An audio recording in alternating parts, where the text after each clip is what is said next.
Welcome to our market update for February 2012. Closer alignment between home buyer and home seller activity brought greater balance to the Greater Vancouver housing market in February.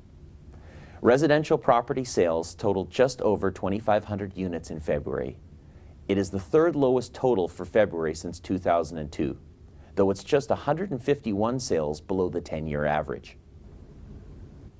There were 5,500 new listings added to the MLS system, which is a 2.5% decline from this time last year. It is the second highest new listing total for February since 1996.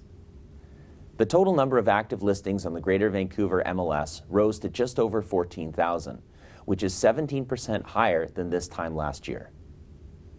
This activity has resulted in a rise in the sales to active listing ratio, which now sits at 18%. This places us in a balanced market. Generally, analysts say that a balanced market conditions occur when the sales to active listing ratio sits between 15 and 20%. Prices have been relatively stable in the Greater Vancouver market over the last 6 months.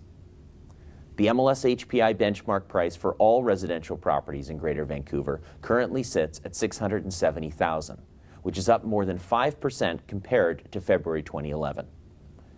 Looking across the Lower Mainland, the benchmark price for all residential properties is currently $601,000, which is up 5% compared to February 2011.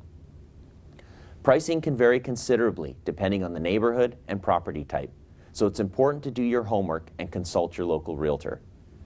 On average, it's taking 44 days to sell a home in Greater Vancouver today, which is 11 days less than the average in January and 2 days more than this time last year.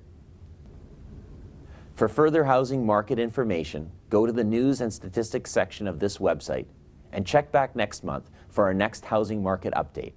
For the Real Estate Board of Greater Vancouver, I'm Eugene Klein.